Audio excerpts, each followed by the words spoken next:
प्यारे बच्चों, आप सभी का स्वागत है आपके प्यारे से यूट्यूब चैनल परम हिमालय में। तो प्यारे बच्चों, क्लास 11 फिजिक्स का चैप्टर नंबर आपका 9 है, मैकेनिकल प्रॉपर्टी ऑफ फ्लूइड। तो देखिए आपका एक्सरसाइज का क्वेश्चन नंबर इसका 9.2 का डी पार्ट है।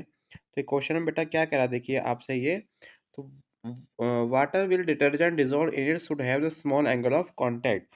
तो प्यारे बच्चों देखिए आपका एंगल ऑफ कॉन्टैक्ट जो आपका होता है, देखिए आपका एंगल थीटा आपका होता है। तो प्यारे बच्चों जैसे ही हम आपका इसमें डिटर्जेंट मिलाते हैं वाटर में, तो ये एंगल बेटा क्या थोड़ा सा रिड्यूस आपका हो जाता है ना। ये थोड़ा क्या देखिए आपका थोड़ा कम हो जाता है।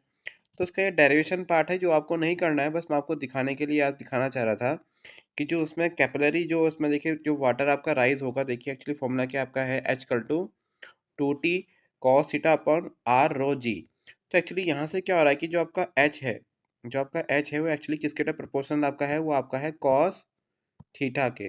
किसके लिए प्रोपोर्शनल आपका है, कॉस थीटा के। तो प्यारे बच्चों जब हम इसमें आपका वाटर है ना, तो प्यारे बच्चों हम क्या करते हैं, water with detergent dissolve in it small angle of contact theta. तो फॉर ए स्मॉल एंगल क्या होता है, there is fast capillary rise in detergent in the cloth. The capillary rise in liquid directly proportional the cos cosine of a angle of contact. तो यहाँ से देख ही पा रहे होंगे बेटा, जो हमारा एच है किसके प्रोपोर्शनल आपका है, वो आपका कॉस थीटा के प्रोपोर्शनल है।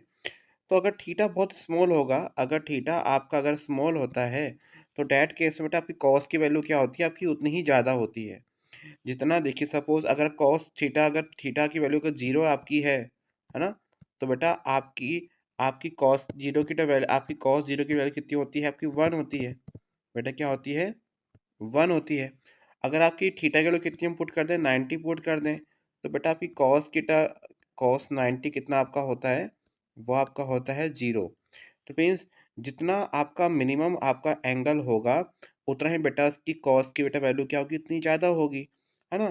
तो यहाँ से क्या कंक्लूजन निकल रहा है, then cos theta will be large and the rise in detergent water in the cloth will be fast. तो देखिए जितना कॉस थीटा आपका ज़्यादा होगा, है ना, तो उस केस में बेटा क्या देखो होगा, बेटा आपका कैपिलरी राइज बेटा क्या होगा, आपका वाटर का उतना ही ज़्यादा होगा। देखो डायग्राम में आप देख पाते हैं, है ना। वाटर देखिए आपका उतना ही बेटा आपका ऊपर तक उठेगा आपका, ठीक है, आपकी एच हाइट तक उतना उठेगा। अगर बेटा आपका थीटा बेटा क्या होगा का, जितना मिनिमम होगा उससे बेटा क्या होगा, कॉस थीटा की बेटा वैल्यू क्या होगी आपकी, उतनी बेटा क्या होगी, मैक्सिमम हो जाएगी। तो बेटा यहाँ पर क्या है कि एच बेटा किसके प्रोपोर्शनल आपके है आपका, वो आपका है कॉस थीटा के। किसके प्रोपोर्शनल आपका है, कॉस थीटा के। तो बेटा ये इसका रीज़न है, इसको आप लोग यहाँ से नोट डाउन कर सकते हैं। ओके। तो प्यारे बच्चों अगर आपको मेरी वीडियो पसंद आए तो चैनल को लाइक और सब्सक्राइब जरूर कीजिएगा, क्योंकि क्लास 11 फिजिक्स की एनसीईआरटी सॉल्यूशंस लगातार अपने यूट्यूब चैनल के माध्यम से अपलोड कर रहा हूँ। तो प्यारे बच्चों खुश रहिए, मस्त रहिए, फिजिक्स को एंजॉय कीजिए। Thank you for watching.